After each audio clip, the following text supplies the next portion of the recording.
Tonight, Drew will present to us for maybe 30 to 40 minutes, and then we'll have a question and answer period where we really welcome your questions, thoughts, and reactions. Now, at this time, please join me in welcoming Drew Lichtenberger as he presents on the 20s Beatdown.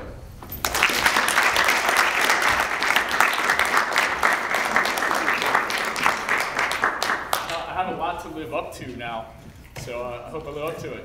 I was here about 3 years ago, in fact, when he said I was lecturing at some of his classes, and unbeknownst to me, there was this one kid sitting in the class, and he knew exactly what he wanted to do with his life, and he's like, who is this fool wasting our time? I know exactly what I want to do. And he didn't call me a fool either. Anyway, he calls me up 18 months later, and he said, I've had a complete change. My plan is destroyed. Everything that he studied for in his major had been changed, and he said, now I get what you're talking about. So the 20s Beatdown, it doesn't usually lend itself well to explanation unless you've been through it. But crudely put, it's a time in your 20s when you're just beat down from life.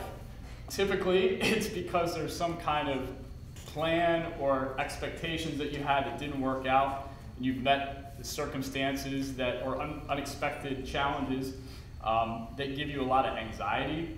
You might be second guessing yourself, questioning your whole direction. And it usually comes in the form of like career, finances, relationships, and it also has a sometimes like isolating effect to it as well, because you may feel like you're the only person in your situation dealing with exactly what you're in. So it usually happens after college when you've gotten into the real world, but sometimes it happens a little bit earlier. So why am I telling you about this? As if this is like some impending doom that you're going to hit. That's not my objective. I'm not trying to put this on you or like predict that this will happen. But my point is, if it does happen, at least you'll know what it is. And you'll know how to own it, and you'll know how to take advantage of it. Because the 20s Beatdown can be a very positive opportunity of growth and change. You're getting ready to go, basically, encounter upon one of your largest transitions that you will in your whole entire life, graduation. And you want to be successful. So most people think success looks like this. But in reality, it looks like that. Why do people think that it looks linear? Probably because you've been trained in a linear format. Like, school teaches you how to go to the next step, you take the test, you pass, you get to the next grade, and so forth. But it doesn't necessarily teach you how to negotiate the unknown. So there's a couple things going on in this transition. Number one, it's going to be your first time that you're being ejected into adulthood.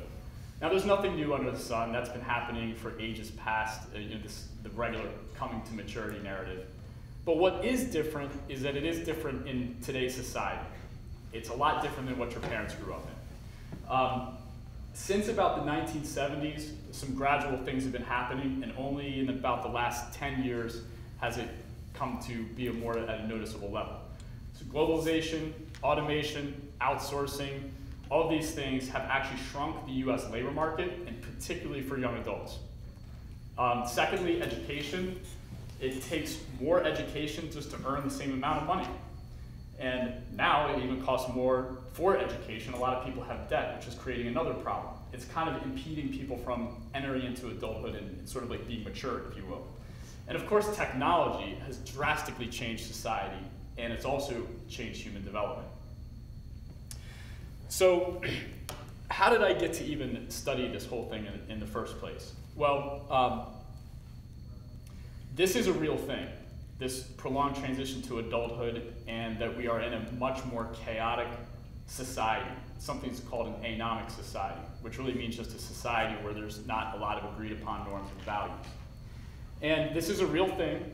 I've been studying it for about the last 10 years, and there's like journal articles on this, books, there's industries actually on this whole thing. But you probably didn't come here to learn about research. So how did I study this whole thing in the first place? Well, I'm going to take you back to my 20s, my early 20s, and as he said, I graduated from Virginia Tech in finance. I was a student body leader, student body vice president, was in a fraternity, had good internships, decent grades. Like, success came fairly easy for me. But then I hit the real world, and I was going on for about a year there pretty well, and then it just seemed to be a lot harder than college was. It was completely different. So a good story to juxtapose the two was I was in a 100% commission sales job. I was at home on a Friday night because I couldn't afford to go out. I couldn't afford cable. So I'm sitting there like watching this like fuzzy TV screen. I'm like holding a PVR, I was able to afford that. And I'm like, this is my life. Like, this sucks. Not long after that, this girl from college calls me up and she says, I'm just getting the beat down from life. She was in law school at the time. And I was like, so am I. And so we sort of looked around and it seemed like a lot of other people were going through the same thing. It's like, you know, Emily's kind of going through that, John's kind of going through that. And this was when the economy was better, so nobody really talked about it. You would like see each other at the bar, like, hey, how's everything going? Oh, everything's going fine. And it's like, it's not. So we just had a lot of discussions about this, and she kept saying, you gotta write a book on this, you gotta write a book on this. And then one night, we're at dinner, she raises her wine glass, and she says, to the book. It's like, what book? And she's like, the 20s BeatDown. You're gonna write it, I'm gonna edit it. And I was like, I don't have time to write a book. Like, I have this financial career, and I was like, very, focused and driven on my goals. And I thought that that career was gonna bring me everything that I wanted, as far as like my dreams and so forth. I forgot to add somewhere along that period, I put the prefix 20s on this beatdown thing, hence the name. So lo and behold, I end up getting curious about this, and I start interviewing people in the United States, overseas, to see if this thing actually had some merit to it.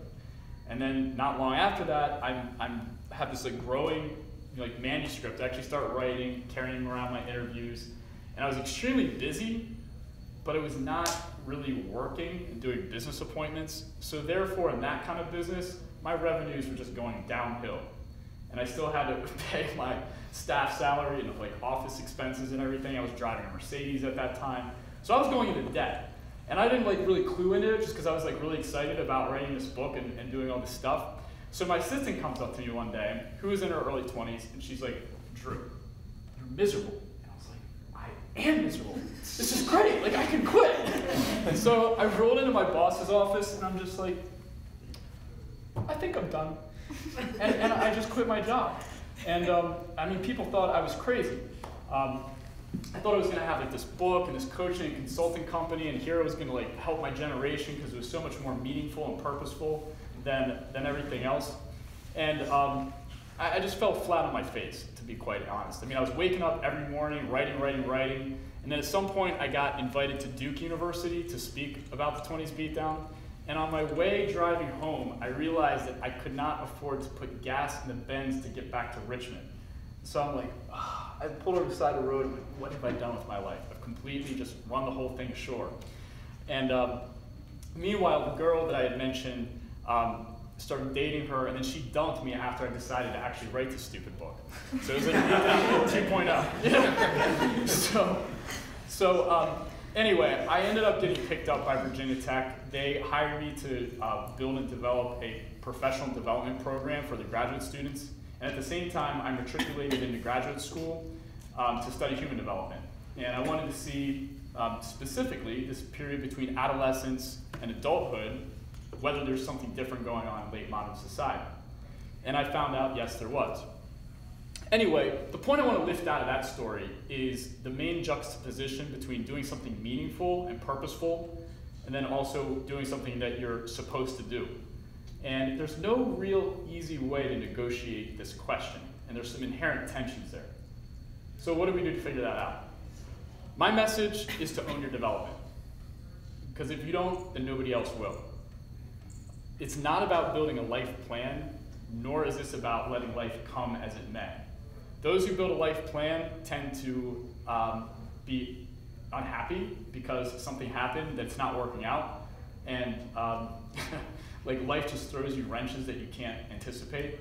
And those who just let life come as it may are usually sort of living life by default. They're sort of drifting down the river. They're usually caught up in a lot of the seductive things that our society has to offer as far as entertainment, and they're not developing.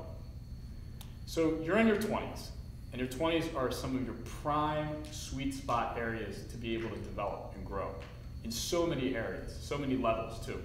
And I can't really go into all those areas of development right now, but the one I do want to focus on is identity formation, which is one of the primary goals of young adulthood. And identity is, has two components. There's differentiation from other things, and then there's also sameness. So differentiation, like I am clearly different than this table or this wall, and I'm different than you and everybody in this room. We're all unique. But the sameness is that it has to have continuity within itself over time. And if something doesn't have that, then it doesn't have an identity. It just gets lost. So for instance, you've grown up, you have all these like exterior things around you sort of like telling you or helping define who you are. So you're University of Richmond students.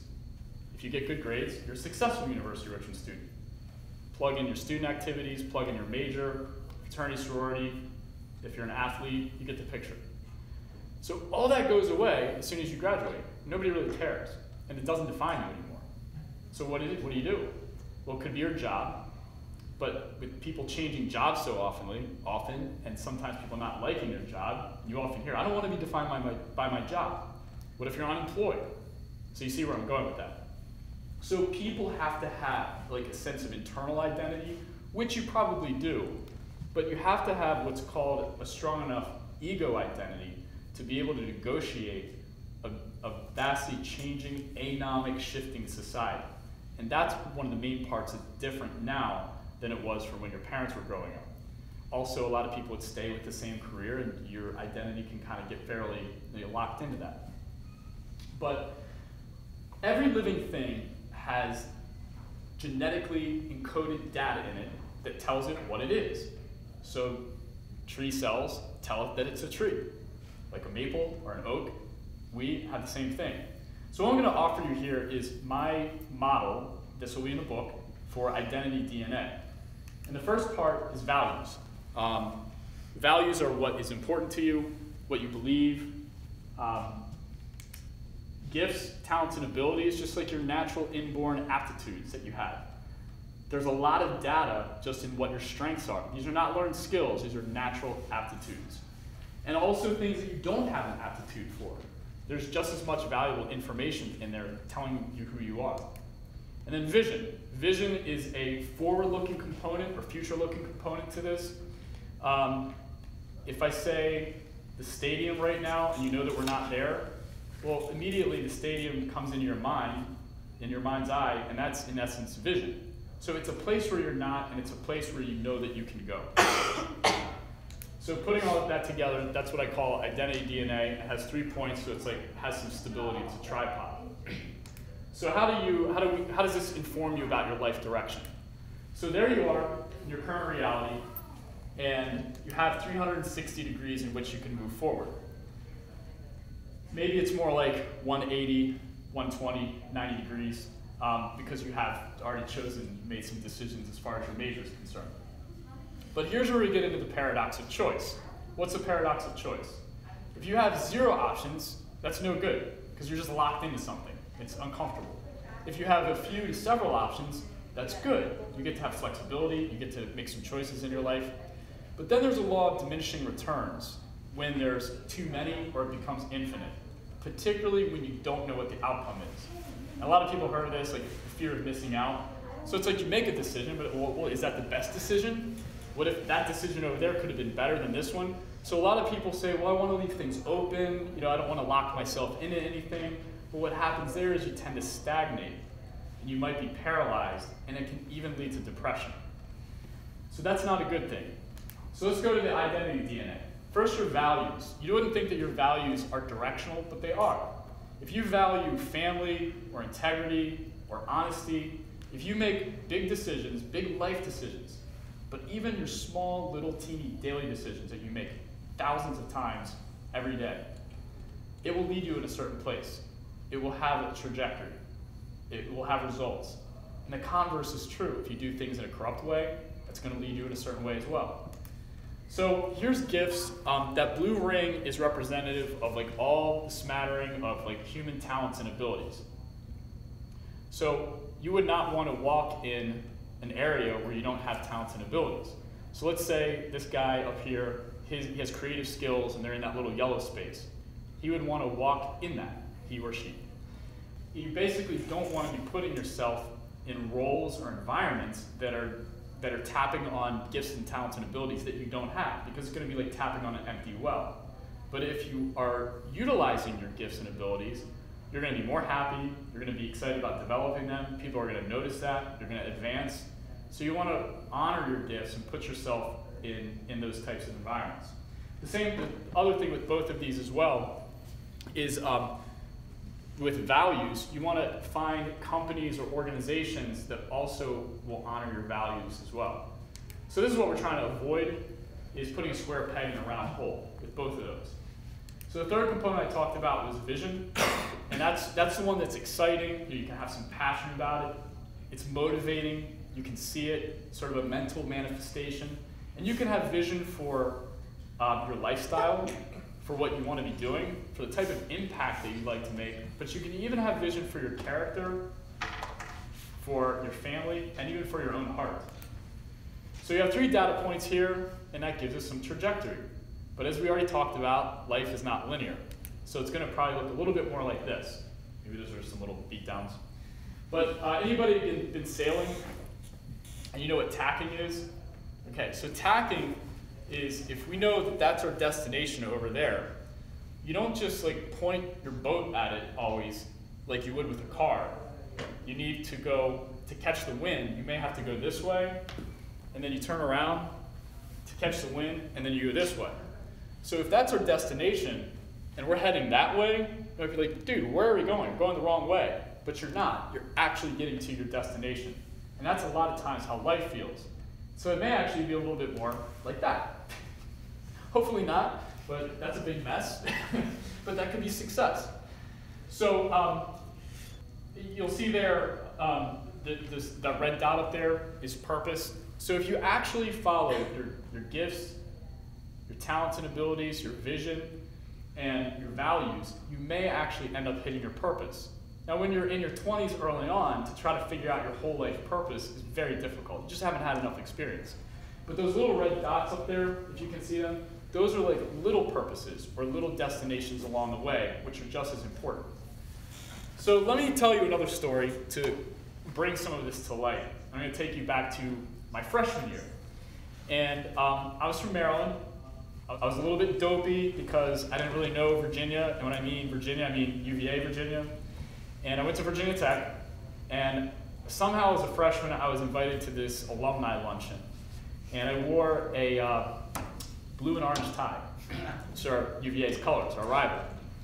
So I didn't know this. So I roll into the thing, and there's like these other students there, and they're like, dude, what's up with the Cavalier tie? I'm like, what are you talking about? Then there was some alumni, and then they were like, kid, what's up with this tie? Like, we're not Wahoos. And I'm like, this time I'm getting a little self-conscious. I'm like, okay. And so there's like this old grandfatherly couple over in the corner. And I was like, I'm going to go sit with them. They're not going to bother me and tease me. So they invite me over and sit down and have lunch. And he just asked me all these questions about myself. Like, who are you? Where are you from? So I figured I'd better get to know who this guy is. And he tells me he's the chairman and CEO of Southern States. I'm like, great. I'm sitting with this tie on, like one of our most prominent alumni that's basically a CEO of a Fortune 500 company. Fast forward 4 years later, I'm back working in the financial companies, or started working for the first time here in town. And I'm just hitting the pavement, trying to find people to be clients. So I was like, that CEO guy, he's from Richmond. So I call him, and he never returns any calls. And then one day I get him on the phone. And I said, Mr. James, this is Drew Lichtenberger from Virginia Tech. We met 4 years ago. I'm from Maryland. He's like, by golly, I do believe I remember you. You were the kid with the car detailing business. I was like, yes. I was like, gosh, I hope you forgot about the tie. So I explained who I was, and I wanted to meet him. And of course, he wants to meet, he was kind of getting older. He wants to meet at like geriatric time at like 4:30 a.m. at Bob Evans. I'm exaggerating. But I mean, I was still in college time, like being 22 or 23 or whatever. So I meet him, and right off the bat, I figure out that he's already a client of our company, and so I was like, that business door is closed, so whatever.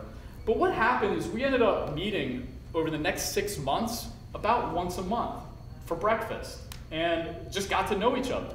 I asked him tons of questions about him. I asked him, how did you choose Virginia Tech? How did you start working for Southern States? How did you become CEO? How did you meet your wife?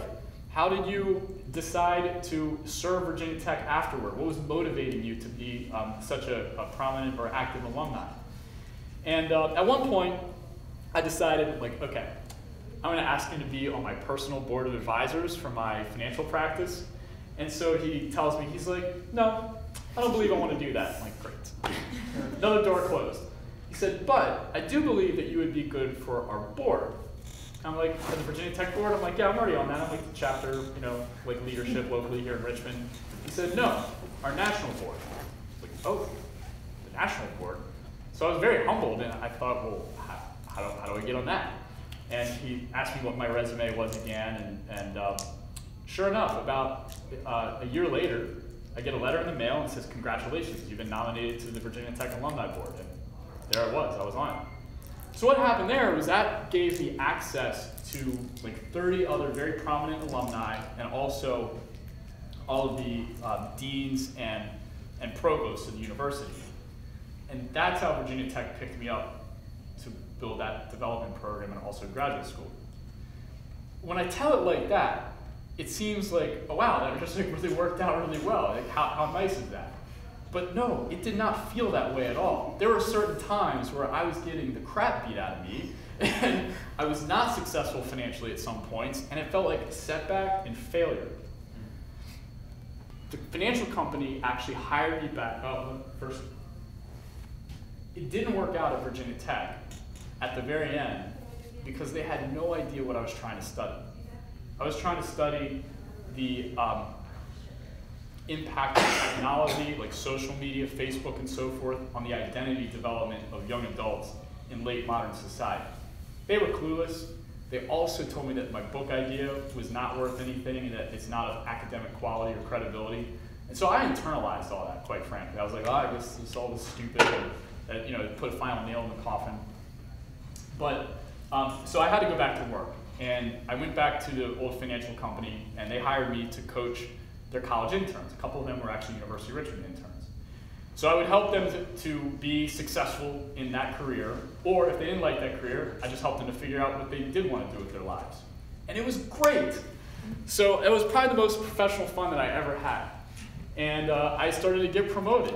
So feeling really good about this, I'm like, I'm responsible again. You know, this thing, I kind of like put it together, the purpose, and making a living, so it was like all fitting together nicely. And I felt so bad about leaving my career before and like, you know, like laying myself waste financially, and yeah, my mom was not too pleased about that. So I'm like really excited about like my good, responsible adult decisions. So I'm telling this to a mentor, and he says, Drewski, that's not it. You don't belong in that. He's like, it's something else. It's like out there helping the generation. And I wasn't mad at him, but I was like, he just doesn't get it. You know, like, this is it. I can fulfill my purpose and also do this in my career. So some time continues on, I get promoted, and now I'm like managing my own office, managing director. And I realized he was right. So the second part of this, in this thing, is that there was times where I felt like I was going forward. But there were other times where I felt like I was maybe going backwards, even though I was still probably moving forward, if you will. It's just important that I was moving. And I had to hit some of those destination points. Now, what is also important in here is that I mentioned some mentors. And mentors are incredibly important. They're individuals of the elder generation who can kind of even take this model here, and they will hear your values, they'll see what you're good at, they'll listen to your vision and almost steward that vision for you, and they'll reflect it back to you at certain times to kind of help you keep on track.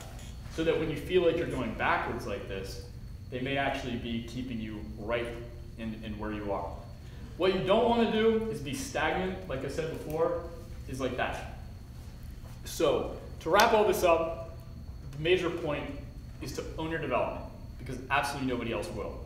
It's a more chaotic, shifting, changing society, this postmodern society, and you have to really own your personal growth and just your change. And so if you do run into 20s BeatDown, see it as an opportunity Own that, because it's in the type of adversity and challenge is where people get defined, and you also figure out what matters. Thanks very much.